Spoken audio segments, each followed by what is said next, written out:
তহিদ মালিক, এখন যে সমস্যা, বিশেষ করে ক্ষমতা হস্তান্তরের প্রক্রিয়া নিয়ে যে বিতর্ক এবং একটা রাজনৈতিক জটিলতার দিকে যাচ্ছে বাংলাদেশ, সেখানে আসলে সংবিধানের মধ্যে আপনি কোনো নিষ্পত্তি বা সমাধান দেখতে পান কিনা, বা সংবিধান নিজেই কোনো জটিলতা তৈরি করেছে কিনা? যেটা আপনি কারেক্টলি বলেছেন, সংবিধান নিজেই তো সংকট।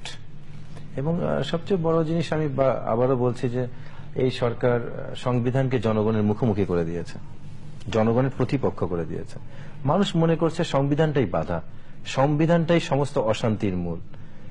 সাধারণ মানুষের মনে এসছে, যেমন একসময় জুডিশিয়ারিকে মানুষ এই কথাগুলো বলা শুরু করেছে, বুঝে হোক না বুঝে হোক। কারণ জুডিশিয়ারিকে যেভাবে আমরা ব্যবহার করার চেষ্টা করেছে রাজনীতিতে, এবং সংবিধানকে যেভাবে তছনছ করা হয়েছে দলীয় হ্যান্ডবুক করার জন্য, সংবিধানটা এখন মনে হচ্ছে যে একটা নির্বাচনী হ্যান্ডবুক কিংবা দলের ম্যানিফেস্টো এমন ভাবে করা হয়েছে। দেখেন, আপনি শুরুতে যেটা বললেন যে ইংল্যান্ডের সংবিধান লিখিত অলিখিত, অলিখিত হলেও তাদের ধরেন 1215 এর মেগনা কার্টা লিখিত, আপনার 1628 এর পিটিশন অফ রাইটস, 1688 এর বিল অফ রাইটস, 1701 এর অ্যাক্ট অফ সেটেলমেন্ট, এগুলো লিখিত। আবার কনভেনশন, আপনি ইউএসএ, এই কথা এই কারণে বলছি, ইউএসএ তে আবার লিখিত হলেও ক্যাবিনেটের কমিটি বলেন, রাজনৈতিক দলের সংগঠন বলেন, কংগ্রেসের বলেন, স্ট্রাকচার বলেন, এগুলো আবার অলিখিত। তো এটার মানেটা হচ্ছে, এই কথা বলার উদ্দেশ্য হচ্ছে যে একটা রাষ্ট্রের সংবিধান লিখিত থাকলেই যে অলিখিত কিছু আসবে না তা না, আবার অলিখিত থাকলেও যে লিখিত কিছু থাকবে তা না। তা আমাদের সংবিধানের যে বিউটিটা ছিল, যে গণতন্ত্র, পিপলস রিপাবলিক অব বাংলাদেশ, এই রিপাবলিক ক্যারেক্টারটাকেই আপনি এক নায়িকা তন্ত্র করে দেওয়া হয়েছে, দুবার করা হয়েছিল। এটা 1975 সনের 25শে জানুয়ারিতে 4র্থ সংশোধনীতে একদম এটাকে ছন্নছাড়া করে দেওয়া হয়েছিল। আমি তো বলি এটাকে হত্যাকাণ্ড করা হয়েছিল, কনস্টিটিউশনকে হত্যা করা হয়েছিল। আবার এই 15th সংশোধনীতে এটাকে হত্যা করা হলো। কিভাবে? আমি মিনিমাম 1 ডজন আপনাকে উদাহরণ দিতে পারবো লফুলি, যে 1 ডজনের একটাও মিস যাবে না যদি আপনি হিট করেন, এই কারণে যেটা উনি বললেন কনস্টিটিউশনের অ্যামেন্ডমেন্টটা বাতিল হয়ে যাবে। যেমন এই কনস্টিটিউশনের 142তেই বলা হচ্ছে, আগের কনস্টিটিউশনে, এবং এটাকে তো অসংশোধন যোগ্য এই জায়গাগুলা, যে আপনি গণভোট ছাড়া মৌলিক বিষয়টাকে ভাঙতে পারবেন না। যেমন আজকে অনেক সময় মনে হতে পারে অনেক ভালো জিনিস আমরা করতে পারবো, ধরেন আমরা $1-2 বিলিয়ন জন্য অনেক কান্নাকাটি করি। পৃথিবীতে অনেক বড় লোক আছে যারা প্রতি মাসে $1-2 বিলিয়ন ইনকাম করে। একটা গল্পই বলি যে আজকে যদি আমরা মনে করি যে আমরা এত কষ্ট করব না, ওই ভদ্রলোককে বলি বছরে $5 বিলিয়ন আমাদেরকে দিয়ে দেখ, আমরা তাকে রাজা কিছুই করব না, আমরা শুধু কনস্টিটিউশনে তার নামটা রাখবো রাজা, আর উনি মারা গেলে তার সন্তানের নাম রাজা। আজকে পুরো বাংলাদেশের সমস্ত 300 এমপি, সমস্ত 16 কোটি মানুষও যদি একমত হয়ে যাও, তাও কিন্তু এটা পারবো না। কারণ আমাদের সংবিধানটা হচ্ছে পিপলস রিপাবলিক, এখানে আপনার রাজতন্ত্রের কোনো সুযোগ নেই। তো এই যে বেসিক জায়গাটাকেই 75-এ যেরকম চেঞ্জ করে দেওয়া হয়েছিল, একদল করে দেওয়া হয়েছিল, আর এইটাকে ডিজিটালি এটাকে এমন করা হয়েছে যে একদল না বললেও এক নায়িকাতন্ত্র এখানে হয়ে গেছে। যেমন আপনি গণভোট ছাড়াই আপনি সংবিধানের, উনি যেটা বললেন যে এত বড় সংশোধনী করলেন এবং গণভোটটাই বাতিল করে দিলেন। আজকে যদি একটা স্পেস থাকতো যে আমরা তত্ত্বাবধায়ক চাই কি না চাই, এটা একটা গণভোটে যেতে পারতো, এটা আপনি বাতিল করে দিলেন। সংবিধানে 152টা অনুচ্ছেদের মধ্যে 1/3 আপনি সংশোধনের অযোগ্য করে দিলেন। পৃথিবীতে যতদিন বাংলাদেশ বেঁচে আছে, এই রাষ্ট্র আছে, কেউ কোনোদিন এটাকে পরিবর্তন করতে পারবে না। এবং এই যে সংবিধানটা সংশোধন করা হয়েছে, এইটার বিষয়ে যদি আমরা কোনো আলোচনাও করি, সমালোচনা করি, এটা আপনার রাষ্ট্রদ্রোহিতা হিসেবে মৃত্যুদণ্ড হয়ে যাবে সেকশন 7A তে। এবং সবচেয়ে মজার জিনিস হচ্ছে, আমাদের সুপ্রিম কোর্টে বিখ্যাত আনোয়ার হোসেন কেস আছে। আনোয়ার হোসেনের কেসে আমাদের অ্যাপিলেট ডিভিশন বলছে যে আমাদের আর্টিকেল 7 হচ্ছে সংবিধানের এমন একটা মৌলিক কাঠামো, এটাকে কখন আপনি ভাঙতে পারবেন না, কিন্তু আপনি আর্টিকেল 7কে কিন্তু ভেঙে ফেলেছেন। এবং সবচেয়ে বড় কথা, এখানে আদিবাসীদের সাংবিধানিক যে স্বীকৃতি, এখানে কিন্তু এটাকে বের করে দেওয়া হয়েছে। আপনি 72-এর সংবিধানের কথা বলছেন, 72-এর সংবিধানে 116 অনুচ্ছেদ ছিল যেখানে বিচার বিভাগের পৃথকীকরণের কথা বলা হয়েছে, এটা তো এই সংবিধানে বাতিল করে দেওয়া হয়েছে। তো এটা আপনি 72-এর সংবিধানে গেলেন না কেন? আপনি সুষ্ঠু নির্বাচনের বিষয়ে, যেখানে 1975 সনে ইন্দিরা গান্ধী কেসে ভারতের সুপ্রিম কোর্ট বলে দিল যে ফেয়ার ইলেকশনটা মৌলিক কাঠামোর অংশ, এটাকে আপনি পরিবর্তন করতে পারবেন না। আমরা এই 3 ভাগের 1 ভাগ মৌলিক কাঠামো করে দিলাম সংসদে, এই সুষ্ঠু নির্বাচনকে করলাম না। আর সবচেয়ে বড় কথা, সংসদকে এই ক্ষমতা কে দিল মৌলিক কাঠামো পরিবর্তন করার? সংসদের তো এই ক্ষমতা নাই। এবং একদিন আপনিও এই কথা বলেছিলেন আমার সাথে করে, যে সংসদকে এইটা চেঞ্জের, এত বড় কাঠামো পরিবর্তনের ক্ষমতা তো এই সংসদকে আমরা ভোট দেইনি, তাকে তো এটার জন্য আমরা পাঠাইনি, তাকে দেশ পরিচালনার জন্য পাঠিয়েছি। এটা তো কোন সাংবিধানিক পরিষদ না ভাঙার জন্য। আরেকটা জিনিস আছে, oath to protect, to preserve, protect and defend, কিন্তু তা তো করলো না, তার সংবিধান শপথ ভঙ্গ করলো আপনি শিডিউল 3-তে তারা সংবিধান তারা ভঙ্গ করলো। এবং সবচেয়ে বড় জিনিসটা হচ্ছে এইখানে এমন একটা আজগুবি জিনিস দেওয়া হয়েছে, আপনি রাষ্ট্রদ্রোহের 2টা আইন তৈরি করা হলো, একটা সিআরপিসিতে, একটা সংবিধানে, এবং তার কোনো সুনির্দিষ্ট ব্যাখ্যা দেওয়া হয়নি। যে কোনো সময় যে কোনো লোককে রাষ্ট্রদ্রোহিতা আইন আপনি তাকে ফাঁসি দিয়ে দিতে পারবেন, তার কোনো ব্যাখ্যাও দেওয়া হয়নি।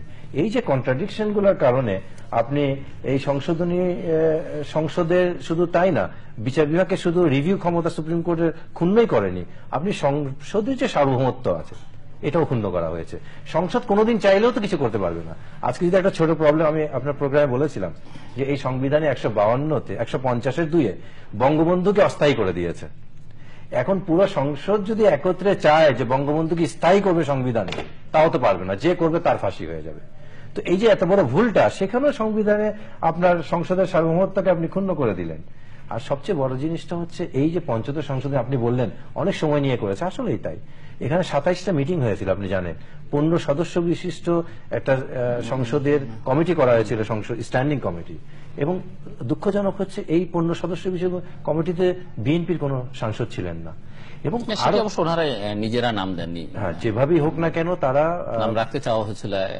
তারা 15টা মিটিং করেছে, তার মধ্যে 11 জন লয়ারকে ডেকেছে শীর্ষস্থানীয়, 3 জন সাবেক প্রধান বিচারপতি ছিল, আপনার 18 জন বুদ্ধিজীবী ছিল, 18 জন সম্পাদক ছিল, পত্রিকার সম্পাদক। কিন্তু হয়েছে কি, সবার মতামত ঠিকই নিয়েছে রক্ষা করা, কিন্তু শেষ সময়ে এসে ওই যে প্রধানমন্ত্রীর আস্তিনের নিচে যে কার্ডটা ছিল, ওই রাতে উনি কার্ডটা মেরে দিয়েছেন। ইভেন অ্যাটর্নি জেনারেল পর্যন্ত সুপ্রিম কোর্টে আর্গুমেন্ট করে বলেছে কেয়ারটেকার থাকতে হবে। 8 জন অ্যামিকাস কিউরির মধ্যে প্রত্যেকে বলেছে, প্রধানমন্ত্রী নিজেও বলেছেন হবে। এবং যারা এটা নিয়ে কথা বলেছে স্ট্যান্ডিং কমিটিতে, আমার তো মনে হয় এই মুহূর্তে জনগণের দাবি হওয়া উচিত যে স্ট্যান্ডিং কমিটির প্রসিডিংসটাকে পাবলিশ করা হোক, যে এই প্রসিডিংসে কে কি প্রপোজাল রেখেছিল, এখানে 15 সদস্য কমিটিতে কে কি মতামত রেখেছিল, সাজেদা চৌধুরীর হেড ছিলেন, সুরঞ্জিত বাবু ছিলেন, তারা কি কথা বলেছিলেন, অন্যরা কি বলেছিল, চিফ জাস্টিসরা কি বলেছিল, সম্পাদকরা কি বলেছিল, তার দলের স্ট্যান্ডিং কমিটি পর্যন্ত বলেছিল যে কেয়ারটেকার থাকবে। কিন্তু প্রাইম মিনিস্টার জানতেন যে কোন কার্ড খেললে উনি চিরস্থায়ীভাবে 2021 পর্যন্ত থাকতে পারবেন এই সংবিধানের ভিত্তিতে, উনি খেলে ফেলেছেন। রাইট টু ইনফরমেশন হিসাবে সরকারি পয়সা খরচ করে যে কোনো ইনফরমেশন যদি গভর্নমেন্ট কালেক্ট করে, it must be public, it's public property. তো সেই হিসাবে কেউ যাচ্ছে না, এগুলো তো কত ইন্ডিভিজুয়াল লোকের পক্ষে যাওয়া সম্ভব না। There must be some organization, আপনার লয়ারদের আপনাদের একটা অর্গানাইজেশন হতে পারে, লিগ্যাল পয়েন্টগুলো তো আপনারাই করতে পারেন। তো সেটা অবশ্য দায়িত্ব এখন আপনারা কিভাবে পালন করবেন সেটা আপনাদের উপর। আর যে আর্টিকেল 70, এটা আমি আসলে ওই আর্টিকেল 70 অন্য অনেক কিছু নিয়ে এখানে আমরা ঘন্টার পর ঘন্টা, দিনের পর দিন আলোচনা করতে পারবো, শেষ করা যাবে না হয়তো। কিন্তু আমি এখন যে সমস্যার মধ্যে বাংলাদেশ এখন ঢুকে পড়েছে, সেই সমস্যার সমাধান কনস্টিটিউশনের মধ্যে আছে কিনা, বা না থাকলে কি করণীয়? আমি বলছি যে নির্বাচন কেন্দ্রে নির্বাচন, সংসদ থাকলে কি হবে? প্রথমে আমি বিশ্বাস করি সংসদের ইলেকশনটা হয় to fill up the vacancy. যদি ডিজলভ না করেন, vacancy is not created, so it cannot be filled up. তো সেই হিসাবে একজন যারা এক্সিস্টিং আছে, that means he is already, এতজন এমপি অলরেডি আছে, তার মানে এমপির জন্য আবার ইলেকশন দিচ্ছেন কি করে আপনি? Logically you cannot do that. এখন সংবিধানের আইনের মার পেয়েছে, কিছু ওয়ার্ড এদিকে লিখলেন, কিছু ওয়ার্ড এদিকে লিখলে আপনি জায়েজ করলেন, কিন্তু মরালি অ্যান্ড ইন্টেলেকচুয়ালি যদি এক্সারসাইজ করেন, is it logical at all or not? প্রথমে লজিক্যাল হতে হবে, তারপর then it is the legal one. এখন সেই জায়গাতে আমরা কেউ কিন্তু কথা বলছি না, কারণ ইট ইজ ভেরি ক্লিয়ার প্রত্যেক জায়গায়। অনেক সময় এটা ভাঙে দেওয়ার পরেও আমাদের কনস্টিটিউশন আগে ছিল, যদি প্রেসিডেন্ট চায় ওয়ান্স ডিজলভ করার পরে হয়তো এমন একটা সিচুয়েশন অ্যারাইজ করলো, কালকে যুদ্ধ শুরু হয়ে গেল, you need the consent of the parliament, তখন পার্লামেন্টকে রিভাইভ করলেন ফর এ পার্টিকুলার পিরিয়ড এর পার্টিকুলার সেখানে সারা কাজ করছে। কিন্তু ইলেকশন যখন দেবেন, দে আর অলরেডি, তারা আগের করবে না, ওই ক্ষমতাটা এক্সারসাইজ করছে, ক্ষমতাটা ওপিনিয়নটা দেওয়ার মতো কাজ করছে, কিন্তু তাদের কোনো ওই পজিশনের বুক করা করে সেগুলো পারবে না। তো নর্মালি প্রত্যেক দেশে যেগুলো উদাহরণ দিচ্ছেন, আসলে প্রত্যেক দেশে ডিজলভ করা হয়, পার্লামেন্ট ইজ ডিজলভ, এটা পরিষ্কার করে অ্যানাউন্স করে প্রত্যেক দেখেন বিদেশের পত্রিকা দেখে বুঝতে পারেন পার্লামেন্ট ওয়াজ ডিজলভড। তো প্রাইম মিনিস্টার অনেক সময় দেয় ভ্যাকেট, ইভেন তার যে অফিসিয়াল বাড়ি আছে সে বাড়ি থেকে জিনিসপত্র নিয়ে নেয়, আস্তে আস্তে সরিয়ে ফেলে, ওখান থেকে সে অফিসে কাজ করতে হয় শুধু।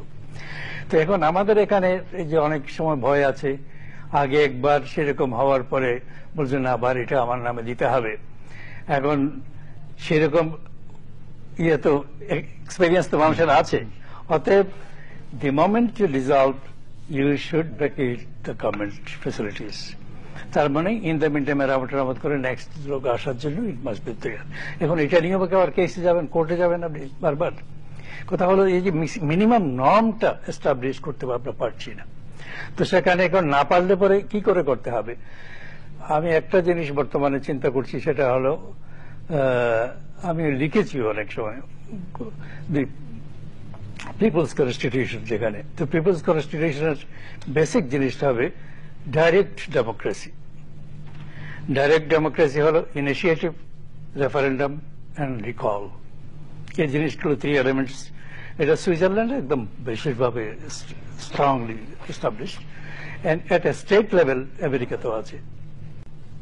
আগের 90 দিনের মধ্যে ইলেকশন পার্লামেন্ট যদি আপনি জানেন যে এত তারিখ তারপরে 90 দিনের মধ্যে, সেটা হলো এই 90 দিন না, সেটা হলো সাপোজ 3 বছর পরে আপনার হলো আমার পার্টিটা, এখন তো ম্যাক্সিমাম পপুলারিটি আছে, আমি ইলেকশন দেব, অতএব আই ডিসলভ পার্লামেন্ট। এই কারণেই সাধারণত প্রত্যেক দেশে ওই টাইম একটা দেখে তারা পার্লামেন্টটা ডিসলভ করে দেয় টু সিক নিউ ইলেকশন। এখন সেইভাবে আমরা তো কিন্তু কোন সিস্টেমের ভিতরে মানতেছি না, এখন কোন সিস্টেমেই মানবো না। কিন্তু আমি উপায় কি ডক্টর তুহিন মালিক? না, উপায় তো একমাত্র উপায় হচ্ছে এই সংশোধনীটাকে বাতিল করে দেওয়া, কিংবা আরেকটা 16তম সংশোধনী প্রয়োজন। খুব ভালো হয় যদি আমাদের জুডিশিয়ারি থেকে 8 অ্যামেন্ডমেন্ট কেসের মতো কোন যুগান্তকারী রায় আসে যে 15 অ্যামেন্ডমেন্টটা সেরকম কোন কেস তো থাকতে হবে জুডিশিয়ারির সামনে, এবং জুডিশিয়ারিকে সময়টা একেবারেই নেই, এন্টারটেইন করার মতো সেই সময়টা তো অবস্থাও থাকতে হবে। Every day is important, every day is important. সরকার নিজের স্বার্থেই, মানে যেভাবেই হোক না কেন, আপনি আপোষ হোক কিংবা না হোক, সরকার নিজে ইলেকশন করুক আর তৃতীয় কাউকে দ্বারা করুক, কেয়ারটেকারের মাধ্যমে করুক, কেয়ারটেকার বাইরে করুক, সংবিধানের সংশোধন লাগবে। ব্যারিস্টার রফিকুল হক বলেছেন সংবিধান সংশোধন লাগবে।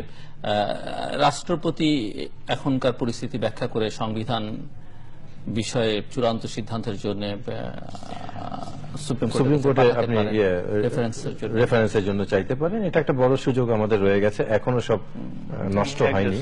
কিন্তু যেটা আমি বলার চেষ্টা করছি যে সরকার যেভাবে ইলেকশন করতে চাচ্ছে এই সংবিধান রেখে, এটাও কিন্তু সম্ভব না।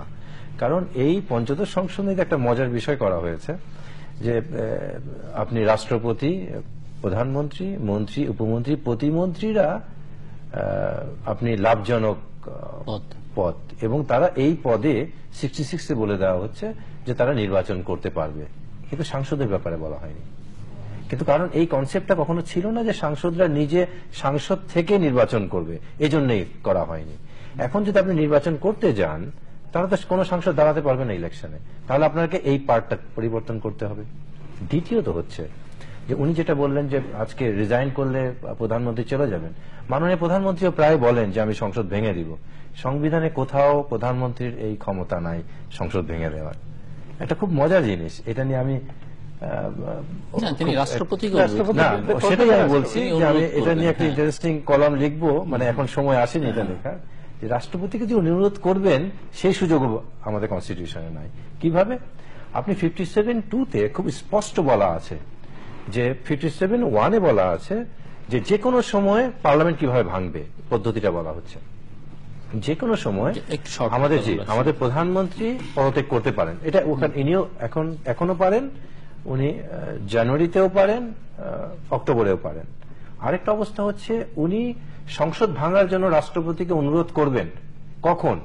প্রি কন্ডিশন একটাই, যদি সংসদে উনার প্রতি অনাস্থা আসে। তা আপনি কি মনে করেন উনার কোন এমপি উনার বিরুদ্ধে অনাস্থা দিবে? কিংবা উনি যেটা বললেন আর্টিকেল 70-র ভিত্তিতে কোন এমপির সাহস আছে উনার বিরুদ্ধে অনাস্থা দেয়া? তার মানে একমাত্র অনাস্থা ছাড়া তো উনি সংসদ ভাঙার জন্য রাষ্ট্রপতিকে বলতে পারে না। আর বর্তমান প্রেক্ষিতে আমাদের নেত্রীদের বিরুদ্ধে কেউ অনাস্থা দিবে এরকম দুটা মাথা কারো ঘাড়ে নেই, এটা সম্ভব না।